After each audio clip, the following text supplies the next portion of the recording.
नमस्कार विद्यार्थी मित्रांनो, परीक्षा नीती अकॅडमी मध्ये सर्वांचं स्वागत आहे. विद्यार्थी मित्रांनो, आज आपण सामान्य विज्ञानामधील रसायनशास्त्रातील न्यूमरिकल्स बघणार आहे.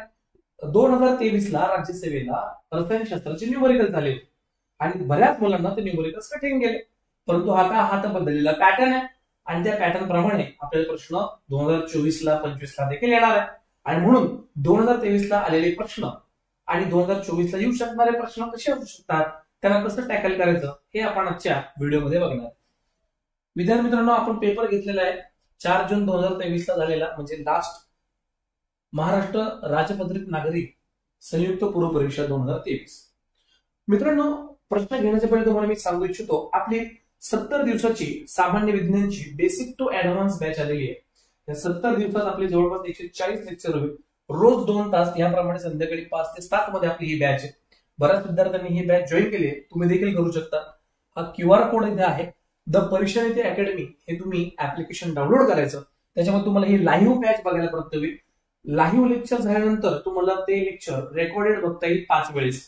मित्रांनो, याची फक्त फीज आहे 2999. याच्यामध्ये हा तुम्हाला संपूर्ण कोर्स भेटेल. याच्यामध्ये सामान्य विज्ञानची A to Z way online तयारी तुमच्याकडनं करून घेईल. प्लस याच्यामध्ये मेंटरशिप पण आहे, डाऊट स्टेशन पण होणार आहे, हे लक्षात घ्या. त्यासोबतच नोट्स आल्याच, टेस्ट आल्याच, हे सगळं तुम्हाला ऍप्लिकेशन मध्ये प्राप्त होईल. अधिक माहितीसाठी तुम्ही संपर्क साधू शकता 95 030 85 735. अजून एक नंबर आहे 73 85 11 44 44. त्यासोबतच विद्यार्थी मित्रांनो, 1 डिसेंबरला होणाऱ्या राज्यसेवा पूर्व परीक्षेसाठी आपण रिव्हिजन फास्ट ट्रॅक बॅच आणली 25 दिवसाची. ही बॅच आपली सुरू झालेली मित्रांनो. रोज सकाळी 10 ते 12 मध्ये 2 तासाची ही बॅच आहे. याच्यामध्ये MPSC चे PYQ आपण समाविष्ट केलेले आहे. अधिक माहितीसाठी देखील तुम्ही हा नंबर दिलेला आहे, QR कोड दिलेला आहे, तुम्ही साधू शकता संपर्क. 1399 एवढी त्याची फीस आहे. मित्रांनो, आपण वळूया आपल्या प्रश्नांकडे. 2023 ला अनएक्सपेक्टेडली केमिस्ट्रीचे प्रश्न खूप अवघड होते. नेमके ते प्रश्न कसे, त्याच्याबद्दल आपण चर्चा करू. साधारणपणे या पेपर सेट A मध्ये 60 च्या वरती मला असं वाटतं ते प्रश्न आहेत. आता या क्वेश्चन बद्दल आपण चर्चा करू. सर्वप्रथम बघा, मी जरा झूम करतो हे स्क्रीन, जेणेकरून तुम्हाला चांगल्या पद्धतीने दिसेल. आता प्रश्न क्रमांक 61 आपण बघूया. काय होतं, बरेच विद्यार्थ्यांना असे आकडे वगैरे दिसले की त्यांना खूप अवघड वाटतं. एक गोष्ट लक्षात ठेवा, जेवढा प्रश्न जेवढा दिसायला अवघड होतो तेवढा सोपा देखील असतो. आता ह्या प्रश्नामध्ये काय दिलंय, 0.10 मोलॅरिटीचं जलीय हायड्रोक्लोरिक ऍसिड द्रावणाचा pH काढण्यासाठी कोणता गणितीय संबंध वापरावा?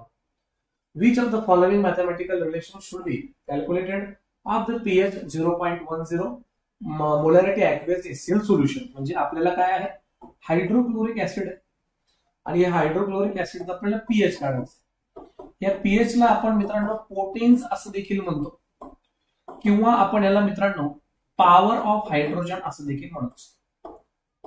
सर्वप्रथम तुमच्या लक्षात येईल, सोरेनसेन नावाचे एक शास्त्रज्ञ होते, यांनी ह्या pH बद्दलची माहिती दिली. pH हे एक स्केल आहे जी 0, 7 आणि 14 पर्यंत आहे. तुम्ही 7 कडनं 0 कडे येणार तर तुम्हाला H+ आयन प्राप्त होतात. या ठिकाणी ऍसिड असते मित्रांनो. आणि 7 ते 14 जाताना हायड्रॉक्साईड आयन्स वाढतात. या ठिकाणी तुम्हाला बेस म्हणजे आम्लारी बघायला प्राप्त होईल. बेस म्हणजे काय असतं, आम्लारी असतं. आणि ऍसिड म्हणजे काय असतं, आम्ल. आता या ठिकाणी विद्यार्थी मित्रांनो, हा जो pH आहे याचा एक फॉर्म्युला आहे, मायनस LOG हे दिसेल, हे एक मॅथमॅटिकल फंक्शन आहे जे 11वीला असतं मित्रांनो. त्याला लॉग असं म्हणतात. Log to the base 10. इथं x घेतला आपण, x म्हणजे जी व्हॅल्यू आहे ती. आता या ठिकाणी काय मोलॅरिटी दिलेली आहे 0.10. म्हणजे इथं आपल्याकडे pH किती आला बघून घ्या. आपल्याकडे pH आला मायनस लॉग आणि आतमध्ये घेतलं मी 0.10. आता मी ऑप्शनकडे जाणार, जिथे जिथे मायनस आहे ते आपले उत्तर असू शकतं, प्लस वाले आपले उत्तर नाहीये, म्हणून 1 आणि 2 कडे झाला तर राहिले 2 ऑप्शन. सिंपल एक महत्वाचे बेसिक कॉन्सेप्ट पॉइंट इकडे शिफ्ट केला, 10 ची पॉवर आपण ही हमेशा मायनस घेतो, म्हणून ऑप्शन क्रमांक 3 हे आपलं 100% बरोबर उत्तर आहे. म्हणजे अशा पद्धतीने विद्यार्थी मित्रांनो, हे जे लॉगॅरिथम वरती आधारित हा एक फॉर्म्युला होता pH चा. म्हणून आपण जेव्हा पण लाईव्ह क्लासेस मध्ये ऍसिड बेस आपण शिकतो तर त्यावेळेस विद्यार्थ्यांना हा फॉर्म्युला देखील सांगत असतो, तो तसा पेपरला विचारला होता. वळूया पुढच्या प्रश्नाकडे. तर पुढचा प्रश्न असतो की बऱ्याच जणांना हा जमलाच नाही, म्हणजे नेमकं काय आहे हे त्यांना कळलं नाही. आता तुम्हाला एकदम सोप्या भाषेत सांगतो काय. आता हा आहे बदललेला ट्रेंड, लक्षात ठेवा. जुन्या पद्धतीने अभ्यास करू नका. आणि लक्षात ठेवा, नुसतं जीवशास्त्र म्हणजे सामान्य विज्ञान नाहीये. सामान्य विज्ञान राज्यसेवेसाठी आपल्याला केमिस्ट्री पण तेवढंच महत्वाचं आहे, फिजिक्स पण तेवढंच महत्वाचं आहे, जेवढं बायोलॉजी महत्वाचं आहे. त्याच्यामुळे इथं आपल्याला रिस्क घ्यायची नाहीये, व्यवस्थित शिकून घ्यायचंय. बरोबर आहे. तो जमाना गेला की सोपे सोपे प्रश्न यायचे. इलेक्ट्रॉनचा शोध कोणी लावला? जे थॉमसने लावला. न्यूट्रॉनचा शोध कोणी लावला? बरोबर आहे. तर तिसऱ्या कक्षेत इलेक्ट्रॉनची संख्या किती, तिसऱ्या कक्षेत इलेक्ट्रॉनची ऊर्जा किती, आता ते प्रश्न येत नाहीये. 2023 पासून प्रश्न बदललेले आहेत. आणि मग ह्या बदललेल्या पॅटर्न प्रमाणे विज्ञानाची संपूर्ण तयारी आपण आपल्या ऑनलाईन बॅच मध्ये करून देतो. आता बघा इकडे, इथं 1.5 मोलॅरिटीचं H2SO4 ऍसिड आहे. आणि त्याचं जे व्हॉल्यूम आहे, हे व्हॉल्यूम त्यांनी 10 DM³ ठेवलंय. आणि पुढे 0.1 हे एन म्हणजे न्यूटन नाही बरं का, नॉर्मॅलिटी म्हणतो आपण. हे H2SO4 आहे. हे द्रावण आपल्याला कसं बनवायचं, ऑप्शन बघून घ्या.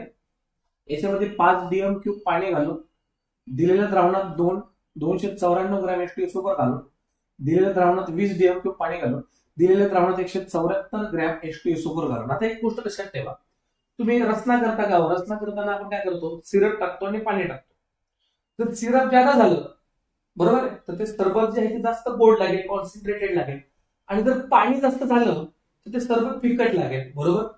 हाच संबंध नॉर्मॅलिटी आणि मोलॅरिटी मध्ये येतो. एक गोष्ट लक्षात ठेवा मित्रांनो, एक महत्वाची गोष्ट लक्षात ठेवा. नॉर्मॅलिटी काय म्हणतो बघा, नॉर्मॅलिटी जेवढी जास्त तेवढे जे आपलं सोल्युशन असणार आहे ते सोल्युशन स्ट्रॉंग असणार आहे ऍसिड. ठीक आहे. आणि जर नॉर्मॅलिटी कमी असेल, बघा नीट लक्ष द्या, तुम्हाला आता व्यवस्थित कळून जाईल. पेशन्सने लेक्चर बघा प्लीज, गडबड करू नका, नीट लेक्चर बघा जरा. नॉर्मॅलिटी जर कमी केली तर जे सोल्युशन आहे आपलं ते फिकट होऊन जाईल किंवा ते डायल्यूट होऊन जाईल, पांचट होऊन जाईल थोडक्यात. आता इथं काय दिलेलं आहे, मोलॅरिटी आणि नॉर्मॅलिटी. आता गोष्ट लक्षात ठेवा, नॉर्मॅलिटी आणि मोलॅरिटीचा एक संबंध आहे. नॉर्मॅलिटी म्हणजे काय, molarity multiply by number of hydrogen किंवा पॉवर ऑफ हायड्रोजन आपण घेतो.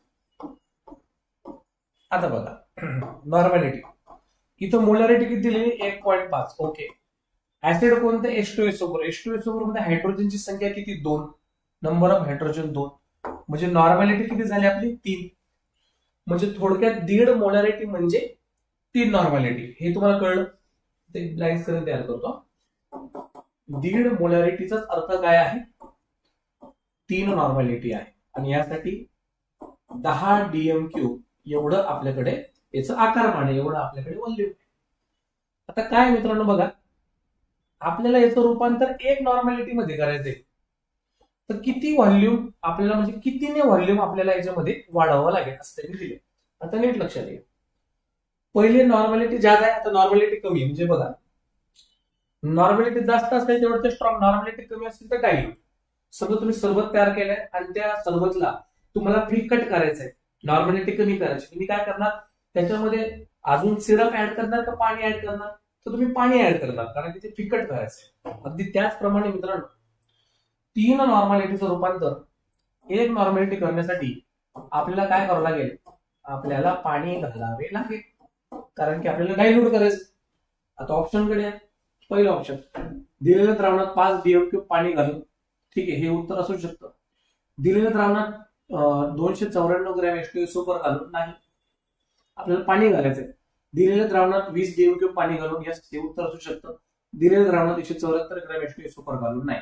तर एक तर आपलं उत्तर 1 असेल, एक तर आपलं उत्तर 2 असेल. झालं, ही झाली इलिमिनेशन मेथड. पण आता पुढे एक गोष्ट लक्षात ठेवा, जे नॉर्मॅलिटी आहे N1V1 इज इक्वल टू असतं N2V2. आता N1 आपल्याकडे किती, 3, व्हॉल्यूम दिलेले 10. N2 किती आहे, 1, आणि व्हॉल्यूम माहिती 3 गुणिले 10 हे झालं 30. म्हणजे आपल्याला 30 DM³ एवढं पाणी, एवढं व्हॉल्यूम होईपर्यंत पाणी टाकावं लागेल. म्हणजे 10 DM³ रूपांतर आपल्याला कशामध्ये करायचंय, 30 DM³ मध्ये करायचंय. मग आपल्याला किती पाणी घालावं लागेल, 10 मध्ये आपल्याला 20 DM क्यूब पाणी घालावं लागेल, तेव्हा जाऊन 30 DM क्यूब भेटेल. आणि म्हणून ऑप्शन कडे आलो, ऑप्शन नंबर 3 बघा, by adding 20 DM cube water. मला मान्य आहे मित्रांनो की तुमच्यापैकी बरेच आर्ट्स कॉमर्सचे मुलं आहेत, त्यांना हे प्रश्न अजिबात जमत नाही. परंतु मित्रांनो आता तुम्हाला मी जे सोप्या भाषेत सांगितलं तर कळतं आहे ना. ऍक्च्युली प्रॉब्लेम तुमचा नाहीये, तुम्ही खूप मेहनत घेताय पण तुम्हाला योग्य दिशा भेटत नाही. नेमकं विज्ञानचं काय करायचंय, तुम्ही तेच मेंढराच्या कळपांसारखं जे इतर मुलं करतात तुम्ही तेच करताय. पण तुम्ही याचा विचार करायला हवा की आपण जे संदर्भ ग्रंथ वाचतोय त्याच्यातील प्रश्न आपल्याला एक्झामला येत आहे का, काय एक्झाम झाल्यावर त्याच्यामध्ये प्रश्न नंतर ऍड होत आहे हे तुम्हाला कळायला हवं. म्हणून आपला संदर्भ ग्रंथ हा एनसीईआरटी असला पाहिजे मित्रांनो, हे लक्षात ठेवा. आणि आपला मेंटर चांगला निवडा, गुरु तुम्ही चांगला निवडा, तर तुम्हाला अधिक फायदा होईल. गेल्या मी 8 वर्षापासून सामान्य विज्ञान विद्यार्थ्यांना शिकवत आहे. मी बऱ्याच गोष्टी शिकलोय, अजून पण शिकत आहे. माझ्या बॅचेस मधील विद्यार्थ्यांना मॅक्झिमम मार्क मिळवून देण्यासाठी मी नेहमी प्रयत्न करत असतो. मान्य आहे मला कोणाचं सायन्स स्ट्रॉंग असतं, कोणाचं सायन्स वीक असतं, तर ज्याचं वीक आहे त्याने मॉडरेट लेवलला आणलं पाहिजे, बरोबर आहे. तर हा प्रयत्न आपल्याकडनं झाला पाहिजे. त्यासाठी 2 गोष्टी कराव्या लागतात. पहिले कॉन्सेप्ट क्लिअर करावं लागते, परीक्षेचा पॅटर्न समजावा लागतो, नंबर 2. नंबर 3 भरपूर एमसीक्यूचा सराव करावा लागतो. आणि ह्या सगळी गोष्ट, ह्या सगळी तयारी मी आपल्या परिश्रमी अकॅडमीमध्ये विज्ञानाच्या बॅचमध्ये विद्यार्थ्यांकडनं करून घेतो, त्याचा त्याला अधिक फायदा होतो. बघा आता आपण पुढच्या प्रश्नाकडे बोलूया. आता पुढचा प्रश्न काय ते आपण जरा जाणून घेऊ. म्हणजे हा प्रश्न आपला क्लिअर झाला, नॉर्मली थोडंसं अवघड होतं. आता पुढचा प्रश्न काय, NH3 आणि NH3BF3 यांचा पर्याय कोणता आहे. NH3 pyramidal, BF3 pyramidal. तर बरेच जणांना हे कळलंच नाही नेमकं काय. त्यासाठी आपल्याला नाही का मुळात नायट्रोजन जो आहे, या नायट्रोजनचा ऍटॉमिक नंबर किती आहे. नायट्रोजनचा ऍटॉमिक नंबर आहे विद्यार्थी मित्रांनो 7. नायट्रोजनच्या पहिल्या कक्षेत 2 आहे, शेवटच्या कक्षेत किती आहे 5 इलेक्ट्रॉन. ओके मान्य. पुढे BF3, BF म्हणजे काय बोरॉन. याचा जो ऍटॉमिक नंबर आहे 5, याचा पहिल्या कक्षेत 2 आहे, दुसऱ्या कक्षेत 3 इलेक्ट्रॉन. बरं आता नायट्रोजनला पण 3 हायड्रोजन जोडले गेले आणि बोरॉनला पण काय 3 हायड्रोजन जोडले गेले. ओके हे दिसते तुम्हाला, म्हणूनच याला आपण NH3 म्हणतो, म्हणूनच याला आपण इथं फ्लोरीन जोडलेले गेले. ठीक आहे, म्हणून याला आपण BF3 असं म्हणतो. आता नीट बघा, नायट्रोजनकडे 5 इलेक्ट्रॉन, 5 पैकी 3 बिजी झाले, पण 2 इलेक्ट्रॉन तसेच राहिले ना त्याचे. याला आपण ना लोन पेअर म्हणतो. आणि हे दिसायला पिरॅमिड सारखं दिसतं, बाकी काय, म्हणून त्याला आपण पिरॅमिड म्हणतो, पिरॅमिड. आणि जो बोरॉन आहे, तो बोरॉनचे फक्त 3 इलेक्ट्रॉन फ्री आहे, ते 3 पण फ्लोरीन सोबत आहे. इथं कोणता इलेक्ट्रॉन शिल्लक नाही राहिला, म्हणून त्याला प्लेनार बॉन्ड म्हणू.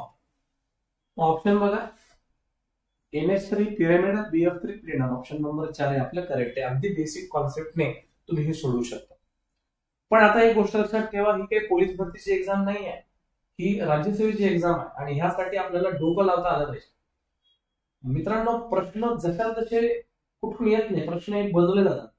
पण तुम्ही ज्या कॉन्सेप्ट शिकता तुम्हाला पेपरमध्ये अप्लाय करता आलं पाहिजे. एका अधिकाऱ्याचं तेच काम आहे, जे आपलं सोल्युशन आहे ते काढता अधिकाऱ्याला आलं पाहिजे. मिनिमम रिसोर्सेस मध्ये मॅक्झिमम आउटपुट काढता आलं पाहिजे. विज्ञान हे ते शिकवतो. विज्ञान एका विद्यार्थ्याचा अॅनालिटिकल पॉइंट स्ट्रॉंग करतो, कम्पॅरेटिव्ह पॉइंट स्ट्रॉंग करतो. म्हणजे थोडक्यात बुद्धिमत्तेला चालना विज्ञानामुळे मिळते असं मला वाटतं. एक टेम्परामेंट सेट होतो विज्ञानामुळे, म्हणजे एका अधिकाऱ्यामध्ये पाहिजे. म्हणून हा विषय आपल्याला इन्क्लूड केलाय. आपल्याला काय त्या ठिकाणी समजा काय डिवाइस पे झाला, त्या ठिकाणी पोलीस स्टेशन मध्ये आपल्याला हे केमिकल वगैरे असे घालून नवीन संयुगने बनवायचे. हा विषय टेम्परामेंट बनण्यासाठी दिलेला आहे, तुम्हाला डेव्हलप बनण्यासाठी करण्यासाठी आलेला आहे. डिसिजन कॅपॅसिटी तुमची चेक होते ह्या प्रश्नात, हे लक्षात ठेवा. बोलूया पुढच्या प्रश्नाकडे. आता पुढचा प्रश्न काय बघा, खालीलपैकी कोणत्या हायड्रोकार्बन मध्ये 80% कार्बन असतो. बरं, बऱ्याच मुलांना अजून पण मी पाहतोय मॉलिक्युलर मास त्यांना काढता येत, बरोबर. रेणूय वस्तुमान त्यांना जमत. आता बघा, आता समजा कार्बन घेतलं तर कार्बनचा ऍटॉमिक मास 12 आहे. ठीक आहे, हे कार्बनचं ऍटॉमिक मास, हे कार्बनचं ऍटॉमिक मास. हायड्रोजनचा ऍटॉमिक मास 1 आहे. ऑक्सिजनचा ॲटॉमिक मास 16 आहे, बरोबर. आता बघा, जर मी CH4 घेतलं तर काय करायचं बघा याचं. आता CH4 म्हणजे याला आपण मिथेन म्हणतो. याचा ॲटॉमिक मास कसं काढतात, कार्बन 12 अधिक केलं, इथे 4 गुणिले 1 केलं, 12 अधिक 4 किती झाले, 16. हे मिथेनचं मॉलिक्युलर मास आहे. ओके. समजा तुम्हाला इथेन दिलेलं आहे, इथेनचा फॉर्म्युला आहे C2H2 C2H6. हे इथेन आहे. काय करणार, 12 गुणिले 2, 12 म्हणजे कार्बन गुणिले 2, कारण कार्बनचे 2 अणू आहे. हायड्रोजन घेतला, 1 गुणिले 6 केलं, 12 2 24 अधिक 6 म्हणजे हे किती आलं, 30 युनिट आलं. आता प्रश्नाकडे वळतो, हे झालं मॉलिक्युलर मास. प्रश्न काय की इथं त्यांनी दिलेल्या हायड्रोकार्बन मध्ये 80% कार्बन कोणाचा असतो. जेव्हा आपल्याला एखाद्या संयुगामधील कार्बन काढायचं असतं मित्रांनो, याला आपण मोल फ्रॅक्शन म्हणतो. काय म्हणतो आपल्याला, मोल फ्रॅक्शन. मोल फ्रॅक्शन म्हणजे काय करतो आपण, ज्या अणूचं आपल्याला मोल फ्रॅक्शन काढायचं त्याचा ॲटॉमिक मास भागिले त्या संयुगाचा मॉलिक्युलर मास घ्यायचा आणि गुणिले 100 करायचं. आता उदाहरण बघा, आता समजा तुम्हाला CH4 आहे आणि तुम्हाला मित्रांनो मिथेनचं कार्बनचं पर्सेंटेज काढायचंय. कार्बन 12 मिथेन 16 गुणिले 100 करायचं. आता बघा त्याला 100 आपण केलं, बेसिक कॅल्क्युलेशन करूया. 4 त्रिक 12, 4 चौक 16 गुणिले 100 आणि 100ला 4 ने जर भागितलं तर किती येतं, 25. 3 गुणिले 25 म्हणजे किती आलं, 75%. म्हणजे मिथेन मध्ये कार्बनचा पर्सेंटेज 75% आहे. बरं, तर इथेनचं काढू आपण, C2H6. कार्बन किती, 12 आणि याचा पूर्ण मॉलिक्युलर मास किती काढला, 2 अणू आहे, 12 गुणिले 2 करणार आम्ही. आणि मग त्याच्या खाली आपल्याला असं लक्षात येईल टोटल किती आहे याचा मॉलिक्युलर मास, 30 इंटू 100 करणार, 0 0 कॅन्सल झालं, 3 चौक 12 2 8 गुणिले 10 म्हणजे हे झालं 80%. म्हणजे अशा पद्धतीने ह्या प्रश्नामध्ये विद्यार्थी मित्रांनो तुम्हाला काय कळलं, ह्या प्रश्नामध्ये तुम्हाला हे कळलं की याच्यामध्ये 80% जो काही कार्बन आहे तो इथेन मध्ये आहे. अशा पद्धतीने तुम्ही हे प्रश्न सोडवू शकता मित्रांनो. चला वळूया पुढच्या आपल्या प्रश्नाकडे. आता पुढचा प्रश्न बघा, खूप इंटरेस्टिंग आहे, सोपा आहे, काही फार अवघड असं काही नाहीये. काय प्रश्न आहे ते आपण जाणून घेऊ. बघा हा प्रश्न आपल्या समोर आहे, काय ते बघा. त्यांनी काय म्हटलं, 180 ग्रॅम ऍसिटिक ऍसिड. 180 ग्रॅम तुम्ही काय घेतलं, हे ऍसिटिक ऍसिड घेतलं. 180 ग्रॅम तुम्ही काय घेतलं, पाणी घेतलं. याच्यामध्ये ऍसिटिक ऍसिडचं तुम्हाला मोल फ्रॅक्शन काढायचं. पहिले मोल काढून, आता याचा मॉलिक्युलर मास कसं काढणार बघा. कार्बन 12, हायड्रोजन 3, परत कार्बन 12, ऑक्सिजन 16 अधिक 16 अधिक 1 म्हणजे टोटल झालं 60. आता मोल काढायचे मला. टोटल किती दिलेलं आहे, 180 ग्रॅम भागिले 60 म्हणजे मित्रांनो 3 मोल झाले. ऍसिटिक ऍसिडचे 3 मोल झाले. इकडे बघा तुम्ही, आता इथं याचा मॉलिक्युलर मास काढून घेऊ. 2 इंटू 1 आणि 16 म्हणजे झाले 18. मग आता पाण्याचे किती मोल आहे, 180 भागिले 18 म्हणजे मोल किती झाले, 10. आता यांचं काय म्हणणं आहे, ऍसिटिक ऍसिड आणि पाणी मिक्स केला, 3 अधिक 10 म्हणजे टोटल 13 मोल झाले. तर त्यांचं म्हणणं आहे मोल फ्रॅक्शन ऑफ ऍसिटिक ऍसिड काढा. मोल फ्रॅक्शन ऑफ ऍसिटिक ऍसिड, मोल fraction of acetic acid. Acetic acid जो काही आहे विद्यार्थी मित्रांनो, त्याचं जे नंबर ऑफ मोल आहे 3 आहे, टोटल 13. 3 भागिले 13 0.23 म्हणजे 0.23 हा त्याचा मोल फ्रॅक्शन येतोय. आपला ऑप्शन नंबर 1. म्हणजे तुम्हाला मॉलिक्युलर मास काढता आला पाहिजे. म्हणजे हे आता हे बदललेल्या पॅटर्न प्रमाणे असेच प्रश्न आपल्याला एक्झामला येतात. हे तुम्ही प्लीज लक्षात ठेवा, हे खूप इम्पॉर्टंट आहे आणि महत्वाचं आहे. पुढचा प्रश्न तर एकदम सोपा होता. काय दिलं होतं, जर 1 मोल आदर्श वायूच्या आकारमान मानक दाबाला 22.4 लिटर आहे तर आर किती आहे. इथे लिटर मध्ये दिलेले आहे, युनिट मध्ये बघा तुम्ही, लिटर फक्त एकाच ऑप्शन मध्ये. इथे जूल आहे, लिटर त्याच्यानंतर लिटर मोल केल्विन आहे, ऍटमॉस्फेरिक म्हणजे हा एक ऑप्शन असू शकतो, पहिला ऑप्शन असू शकतो, दुसरा कटला, चौथा कटला. आता या दोघांपैकी एक. सिंपल आहे. Ideal gas equation PV is equal to NRT असतं. मोल एक घेतलंय आपण, R is equal to PV. ठीक आहे, आपण temperature T, pressure atmospheric pressure ये, व्हॉल्यूम दिलेलं आहे 22.4 आणि 273 केल्विन. याला जर भाग दिला मी तर आपलं उत्तर 0.0 मध्ये समथिंग येईल. ऑप्शन मध्ये बघा 0.0 वाला एकच आहे. तुम्हाला पूर्ण भागाकार करण्याची पण आवश्यकता नाही, तुम्हाला आयडियल गॅस माहित पाहिजे. याची पण आपण पूर्ण मॉडर्न कन्सेप्ट 11-12 नुसार आपल्या बॅच मध्ये मी इन्क्लूड केलेलं आहे, त्याचा तुम्हाला अधिक फायदा होईल. तर अशा पद्धतीचे केमिस्ट्रीचे प्रश्न एक्झामला आले. सर तुम्हाला प्रॅक्टिससाठी अजून एक सांगतो. समजा बेन्झिन आहे, बेन्झिन असतं C6H6 आणि याचं तुम्हाला मॉलिक्युलर मास काढायचं. कसं काढणार? कार्बन 6 आहे, ऍटॉमिक मास 12, 6 गुणिले 6 दुणे 12, 72 अधिक 6 म्हणजे किती झालं टोटल? 78. असं आपण मॉलिक्युलर मास काढत असतो. समजा तुम्हाला या ठिकाणी दिलेलं आहे अल्कोहोल. अल्कोहोल आपण बघूया इथेनॉल. इथेनॉल म्हणजे C2H5OH. तर याचं मॉलिक्युलर मास काढू. कार्बन किती? 12 गुणिले 2. हायड्रोजन किती? 1 गुणिले 5. ऑक्सिजन किती आहे? 16 आणि हे किती आहे? 12 दुणे 24 अधिक 5 अधिक किती आहे? 17. 24 आणि 5 किती झाले? 29 अधिक 17. आता बघा इथं आले 36, 1 2 3 4 46 आपल्याला इथं या ठिकाणी प्राप्त होते. लक्षात ठेवा. म्हणजे अशा पद्धतीने तुम्ही मॉलिक्युलर मास काढू शकता. त्याच्यामध्ये कार्बनचं पर्सेंटेज पण तुम्ही कॅल्क्युलेट करू शकता. ओके.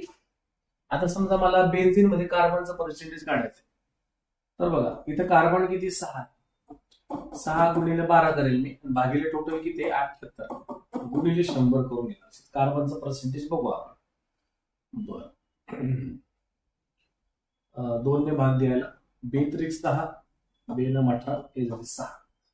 6 36 भागिले 39 गुणिले 100. बर 3 किती? 3 त्रिक 9, 3 किती? 3 2 6 म्हणजे 1200 भागिले 13 तुम्हाला करावं लागेल. आणि तुम्ही याचा भागाकार केला की तुम्हाला याचं पर्सेंटेज मध्ये उत्तर प्राप्त होत असेल.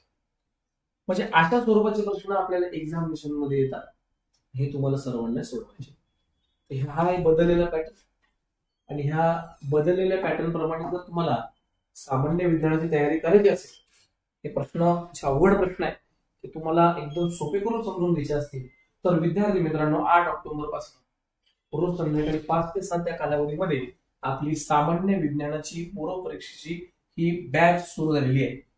ही बॅच तुम्ही एनरोल करू शकता. पहिले 5 दिवस फ्री डेमो क्लास तुम्हाला युट्यूब तसेच आपल्या ऍप्लिकेशन मध्ये बघायला प्राप्त होईल. आणि लवकरात लवकर बॅच जॉईन करून घ्या मित्रांनो. तुम्हाला लवकरात लवकर जर तुम्ही बॅच जॉईन केली तर तुम्हाला डिस्काउंट देखील या बॅचवरती बघायला प्राप्त होईल. तर ठीक आहे विद्यार्थी मित्रांनो, या ठिकाणी मी थांबतो, रजा घेतो. भेटूया लवकरच पुढच्या सेशन मध्ये. धन्यवाद.